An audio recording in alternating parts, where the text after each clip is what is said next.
music buffs. Hey, turn the volume up, yeah? Make Me a Mixtape is here.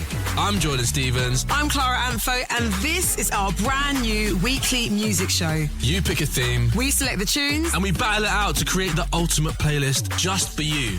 May the best music lover win. Oh, it's about to go down. Let's go! Make Me a Mixtape. Listen only on BBC Sounds. BBC Sounds. Music, radio, podcasts.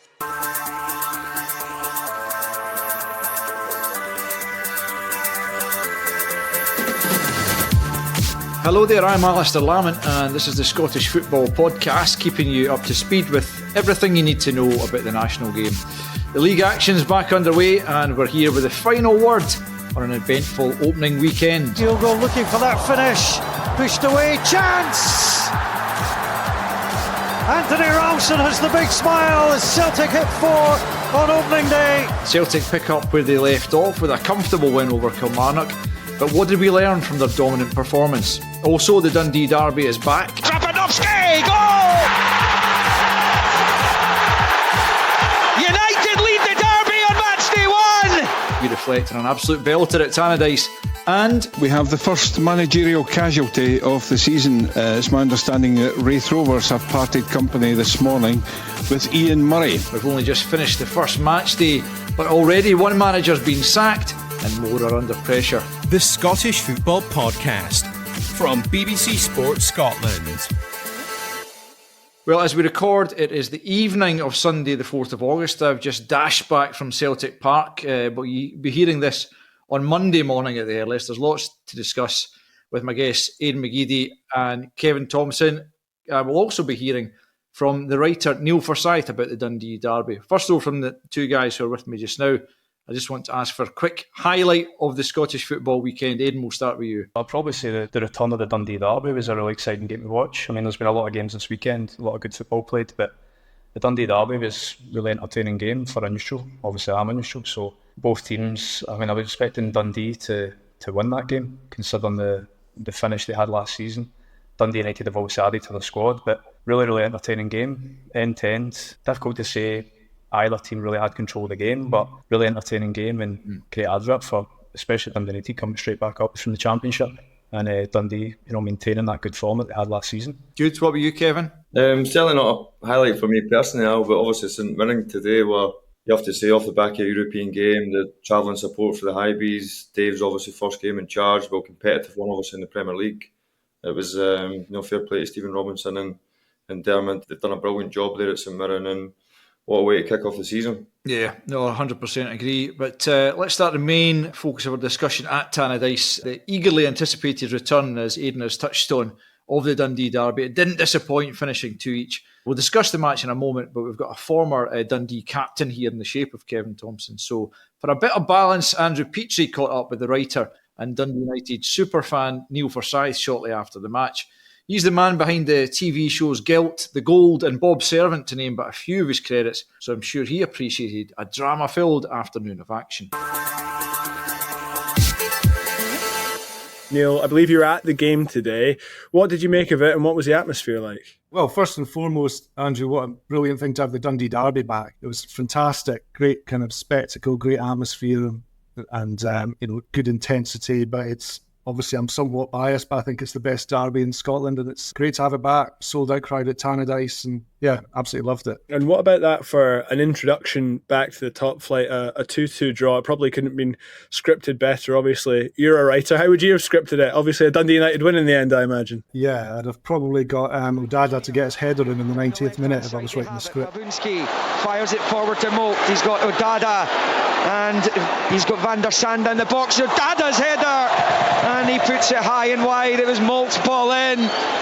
And it's going to be a goal kick to Dundee. We've played the 6 minutes and David Dickinson blows the final whistle of a pulsating Dundee derby here at Tannadice. It was a great game, like a brilliant game, really exciting and interesting match really. Probably both fans through their own blinkered vision would find ways to think that they could have won the game. But maybe both fans at some level would have taken a point beforehand as well. So were you happy with the draw in the end then? Do you think that was a reasonable result? Well, I mean, if it hadn't been for the last 5 minutes, I would have been pretty gutted with you. I think, we had 9 shots on target. We could have easily gone 3-1 up, which I think they would have struggled to come back with. I think Trapanovsky, who had a great game, was right through the middle, and I just felt he was definitely going to go around the keeper and slot in. And actually, he lifted it over him. It was well cleared by the Dundee defender. And now there's an opportunity on the counter. Real opportunity in behind for Trapanovsky. 1-on-1 with the keeper. He's knocked it towards goal, but Cameron keeps it out and behind for the corner. Trapanovsky's looking for a foul on him just as he entered the box. He's still on the ground, but he will be left to rue that he hasn't put that in the net and given Dundee United a 2-goal lead. Dundee cut. I looked at Goodwin after, and I could see Goodwin saying to him, why didn't you go round him? But I think if we'd got that 3-1, I think we'd have been home and dry really. So disappointed. But then Dundee, the last 10 minutes was not a massively comfortable watch. I think it was Curtis Main that skied one over from a few yards. Here's Murray collecting left hand side, outside of the boot ball. Main attacks it and he goes over the bar. He was being challenged. It may well go down as excellent defending, but Curtis Main, like Murray a minute ago, is left frustrated he's not tucked it home. This time there was no flag. So I think they could easily have nicked it. At the end, a bit disappointed certainly, but probably an element of relief as well. I believe you're based down south now. When you saw this come up, was it always something you were going to make the journey up north for? Oh, 100%. I was going to try and get up for the first game of the season anyway, but obviously when I saw it was the derby, it was a no-brainer. But no, I absolutely loved it, and went up to Tannadice on Friday afternoon and had a wander about and saw some of the changes they've made. Tannadice is looking brilliant. Calforth, one of the sponsors, and Spaces Design, another one of the sponsors, and the club themselves have been working hard all summer, and it's looking better as a stadium than it has done for years. But, they were saying at the club the excitement around the game could have definitely sold another few thousand tickets. So it was, a great way to start the season, I think, and a great advert for Scottish football. And looking at the season as a whole, what is your kind of expectations for the season? It's always hard, when you've come up from the Championship, but Dundee made it look pretty easy last season, so I imagine you're hoping to repeat what they did last year. Yeah, I suppose you just need to work off today. We more than matched Dundee, could have won the game, and they obviously had a great season, so I certainly don't see why we can't be a mid-table finish if we play like today. I think we've made some good signings, and they'll bed in even better, and a strong bench as well. You've got guys like Lee Moult coming off the bench, and I think hopefully quite an exciting season ahead. I thought I was really impressed by Miller Thomson, how wide. Back the way it comes to Ferry, opened up a little bit for him there, and he slipped it out wide right, an early ball across, goal, United back in front. What a game this is, and it's the academy graduate Miller Thomson. Come through the academy, thought he was brilliant, kind of fearless. Great to see a sort of slightly more old-fashioned winger. Reminded me of a kind of young Andy McLaren running at the full-back, and that's just exciting players going forward. Makes such a difference, I think, in terms of getting the fans going. So, yeah, I don't see why we can't have a decent season. And you mentioned Trapanovsky and kind of his impact on the game. What have you made of the other summer signings that have come in? Do you think Jim Goodwin's recruitment has been up to scratch? Yeah, I thought Van der Sande did pretty well, held the ball up. I did really well in the air, actually, for the size of him, I thought. Winsky looks a class act in the middle, and, he could have got a goal as well. And I thought some players coming back in the form, maybe. I thought Ross Graham played well at the back today. Gallagher was superb, and still got various new signings on the bench that have kind of not had a proper run of the game yet. So it feels like we've got a decent squad and recruited well. Probably could do with one or two more, but we'll see what happens. But overall, I certainly don't think we'll be in problems at the bottom of the table. I'd be surprised. If I offered you 9th or 10th, but a few points clear of the playoff place, would you take that at this point? Well, yeah, possibly 9th, but maybe 9th in a cup run. How about that? 9th and maybe above Dundee? 9th above Dundee and quarter-final of a cup. That would take that. Excellent. Neil, thank you so much for joining us. It's really appreciated, and good luck for the rest of the season. Thanks a lot. Thanks for having me. The Scottish Football Podcast from BBC Sports Scotland. Neil Forsyth and the Dundee derby there. Aiden, you've already given us a touch of what you felt about the game. So, Kevin, what about your view of it? Yeah, obviously exciting. A blistering start, Al. And to be honest, I put, not because I've obviously played for Dundee, I just think Tony Dock's done a brilliant job up there. I think Jim and his team, fair play to them though, took a wee bit of criticism off the back of huffing and puffing in the Championship. I don't think they were ever convincing, so I think the microscope was onto them, but fair play, because these games, as Aiden will tell you, when you play in the big derbies, not getting beat first and foremost, but for it to fall in first game of the season against your arch rivals probably puts that wee bit extra spin in it. So to get obviously a point, to probably move on to the next one, to have the fans obviously right behind you is something that's really important early on in the season. So I would say that I think both teams will be fine now. I think they're both in a fight to get in the top 6. Ooh, if I was put my head on the block, I think just with the experience that Dundee have got, we're getting there last year, albeit with the skin of their teeth. I think they might just finish in front of United this year. Yeah, no, it'll be really interesting to see how that pans out.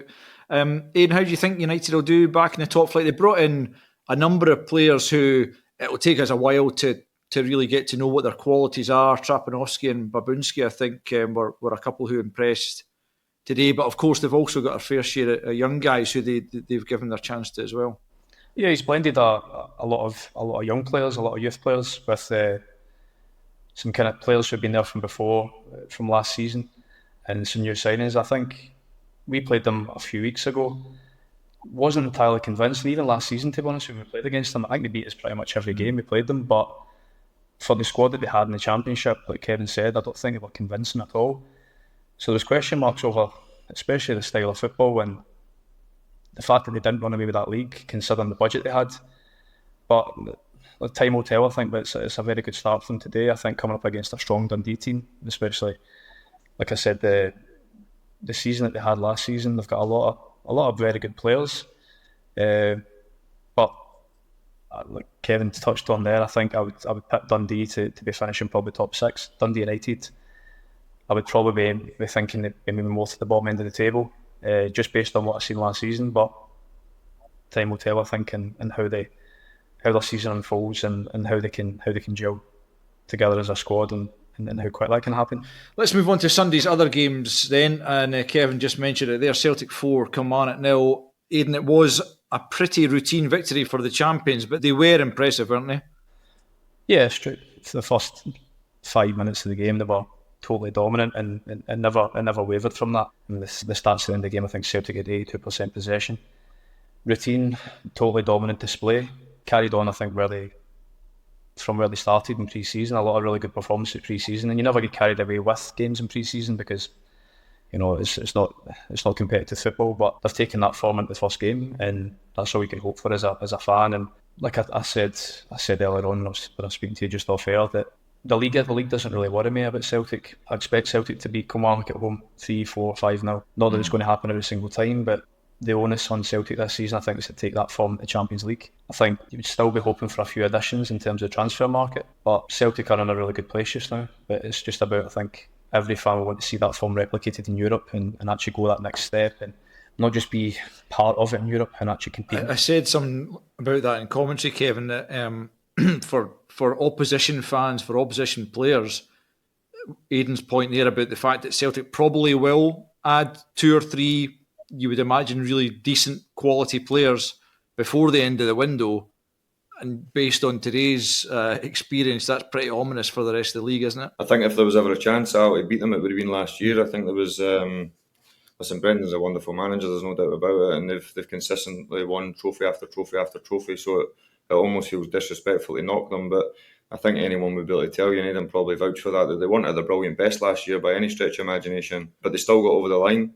They still managed to get their hands on 2 trophies and obviously the main one in the league title. So I think it's obviously from a Rangers perspective, obviously they want to get their hands on it as well. So I think it's from Celtic's perspective, mouthwatering to see just how dominant they were against Kilmarnock today, albeit they've got a good record against Killie, but that doesn't take anything away from Celtic's performance. I think Aiden touched on 82% possession. I think I've seen 32 shots on goal. So the fear for somebody is if they go there and they start hitting the target and putting the ball in the back of the net, somebody could get hit for 6 or 7. Sure could, yeah. What about Kilmarnock, Aiden? I mean, brilliant for them to get into Europe, of course. I thought they gave a reasonable account of themselves over the 2 legs against Cercle Bruges. They were on a bit of a hiding to nothing going to Celtic Park today for the first game of the season, weren't they? But do you expect them to recover and go on and at least match what they showed last season? Yeah, I don't think you can read too much into a opening game of the season away to Celtic at Parkhead. That's not going to define Kilmarnock's season. Kilmarnock's season will be defined on the points to pick up against the teams round about them. Obviously, they had a very good season last year. Derek McInnes had done a really good job there. And going to Celtic Park today with a bit of a weakened squad as well, you couldn't really see Kilmarnock getting anything from the game. I just think that the way they approached it, listen, when you come up against Celtic and they're on form like today with a lot of one-touch passing, a lot of slick movement, they're playing forward very early. There probably wasn't a bad performance in the Celtic team today from any individual. The forward players were firing, Kuhn especially, Hatate, O'Reilly. Kilby never managed to get a goal, but they were fantastic going forward and defensively very solid. So I don't think you can judge Kilmarnock on one game away at Parkhead and not into the season. You're expecting Celtic to, especially if it's Flag Day and it's the unveiling of the league flag from the champions last season.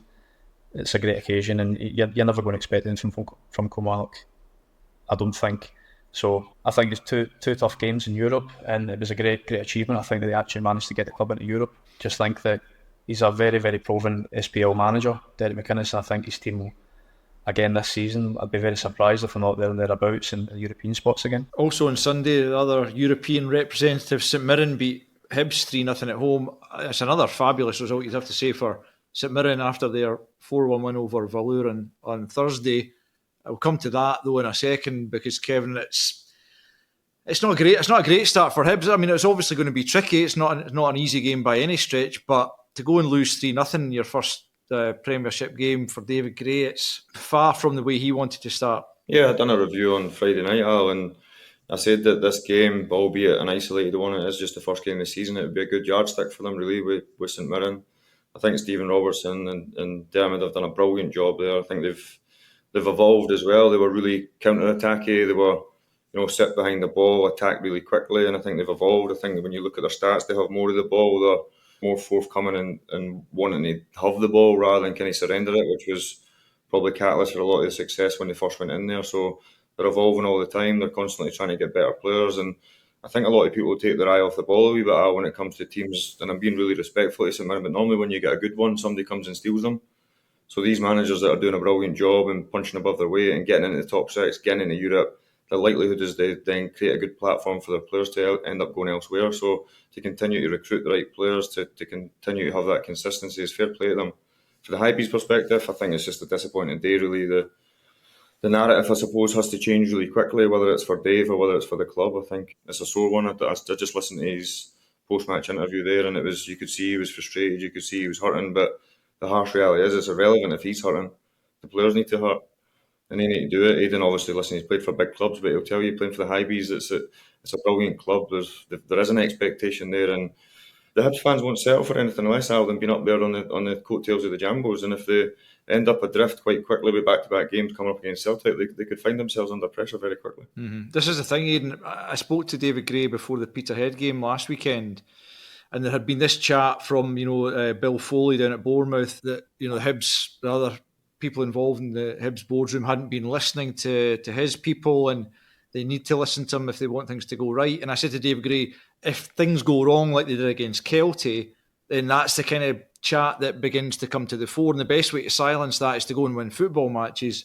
And clearly the opposite is going to happen when you go out and lose. I read that interview from Bill Foley, quite damning in his criticism, but it does show a little bit of a fractious atmosphere, I think, within the club. Mm-hmm. Seeing that result today, it's not an ideal start for Dave. I mean, I really hope Dave does really well at Hibs, because I've got a lot of time for Dave and I think he's a really good coach. But I read something as well from Ben Kensel the other day, and it was trust the process, and I was thinking, well, what is the process at Hibs? I'm unsure of what it is, because it's not far off the same team as last season. Season after season, I mean, it's been 5th, 6th, 7th. That's not good enough for a club like Hibs, and the fan base, like Kevin said there, the fan base won't settle for that. So I really, really hope that they can bring in some more players, and Dave has the backing of the board and the backing of the recruitment team to go and add to that squad, because I do think that it's kind of almost going in the circles at Hibs. It's from when I was there, which was 2 seasons ago. Nothing has really changed, in my opinion. Obviously, I'm not in there anymore, so I'm not seeing things up close and personal, but it's from the outside looking in, it kind of is almost going around in circles. And how long do you give a board or a chief exec before you start changing things higher up? It's not easy enough just changing the manager every so often, which seems to be a recurring theme at Hibs. Yeah, it always seems like Hibs could be a podcast in its own right, just about every day or every week. Anyway, the Premiership got underway on Saturday with a couple of 0-0 draws, Motherwell and Ross County, and as well as the opening match between Hearts and Rangers at Tynecastle. Kevin, did you feel that was a fair outcome at Tynecastle, and how will both teams view the game and the result? Well, I listened to both managers afterwards, Al. I thought both teams could easily win it with the chances that they created. I thought it was quite open. I think Nazy's done a brilliant job at the Jambos. I think his recruitment's been spot on. I think the ones that he's brought in the summer are going to complement what's already there. The big question will be, and I'm sure he'll have a couple of sleepless nights leading into the transfer window, obviously the climax is, can they keep a hold of Shanklin? Because there's no doubt that the nip and tuck games that they had, when you probably, without having the stats in front of me, but the amount of goals that Shanklin obviously scored, plus the amount of big goals he scored, like when the games were scruffy and they managed to get on the right side of maybe a 1-0 or a 2-1. I think some of the late goals he scored, predominantly in the derby, obviously springs to mind straight away. So you cannot rely on last minute goals or bits of brilliance all the time if you want to have that consistency. So I think from a Rangers perspective, Al, it's probably a bit like the Highbees. I think if they'd went there and got the points that they would have felt that they should have been going there for, it changes the narrative. And then it's like you mentioned about a podcast really about the Highbees. It's the same with Rangers, because Celtic go and trump Killie now, and all of a sudden Celtic have already got their hands on the title. We're one game in, so it's amazing how things can drastically change off the back of a result. And I think for Rangers, they need to bring in another couple of players, no doubt, to strengthen the squad. Who they're going to be, I don't know, but they certainly need to get into full speed as quick as possible, or else Celtic are going to run away with it. What's your assessment, Aiden, of both clubs and where they are? I mean, Hearts, the business they've done looks like they will again be hot favourites to finish third. Are Rangers in any shape to go and challenge Celtic? Oh, I'm going to say just now, based on what I seen yesterday, no. I think Nazy's done his recruitment thing's been very, very astute this summer. Players that he's brought in. Hearts, is that a difference between Rangers of kind of the levels falling away and Hearts are getting stronger? I think both teams, it was a very open game, but I do think that Rangers look very, very flat going forward. Dessers, I mean, if you look at Dessers, the chances he had, he needs 5 or 6 chances to score a goal. And I think if you put, Kevin said there about Shanklin, if you put Shanklin in those positions, I think he's scoring. And that's the difference between winning and losing games, your striker. But aside from that, I just think, even though Rangers came away with a point, and listen, nothing's decided in the first game of the season, I think that they did look very flat, and a lot of players had a lot of off days. But like I do think Rangers definitely need to improve, whether that's new signings coming in. I'm not sure whether they've got the finances for that. The fans will be up in arms, I think, with the performance yesterday, because I thought it was really poor. Yeah, well, they've got a chance to get a good start against Dinamo Kiev in the Champions League, but that'll be by no means easy to get through that. Just before we go, a couple of things I want to touch on. First of all, Aiden, I just want to ask you about your own club, Ayr United, starting the Championship with a 2-0 win away at Hamilton Accies. Are you optimistic about Ayr United's chances in the Championship this season? It's going to be a very competitive league as ever. Yeah, I think a lot of people said this season it's probably the most open a Championship's been for a long time. Normally there's a team coming down from the SPL who you'd expect to kind of be the favourites for the league. I don't think Livingston, even though they won yesterday, I don't think anyone's seen them as out-and-out favourites. A lot of competitive teams, a lot of teams have strengthened over the summer and probably really having a go for the title. Pre-season's been good.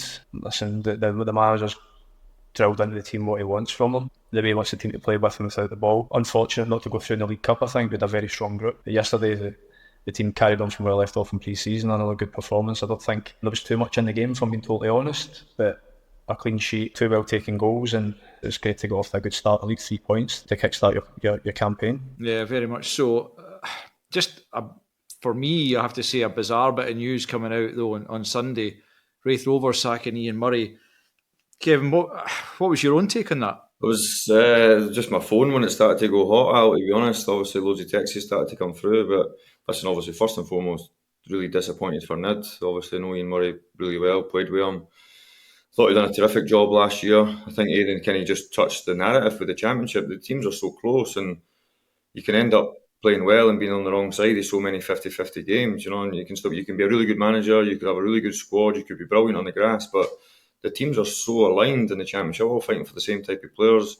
Yeah, when you get a Dundee United that are obviously out with everybody's budget, they're the kind of hot favourites and they probably should go on and win the league, but predominantly the rest below that are all fighting for the same success, i.e. getting the playoffs, trying to avoid relegation. So when you think of how tight the league is, but for Nid to do what he done, to see some of the record home crowds, to albeit obviously never got through the Premier Sports Cup, I understand that. Financially that'll have hit them a wee bit. They were always looking for for that big payday to potentially get a run in the Cup. So I know that the boys obviously behind the scenes were at Kelty when I was there, so I know these things are really important for them. They're important for every club, I get that. But nah, just the initial thought was really disappointed, Al, because it's never personal for me when you're a coach, you're involved in the game. You just, whether you know people personally or you don't, you never want to see anyone lose their job. Okay, that's all we've got time for, I'm afraid. Many thanks to Aiden, McGeady, Kevin Thomson and Neil Forsyth, and thank you for listening to another packed episodes. You can hear full commentary.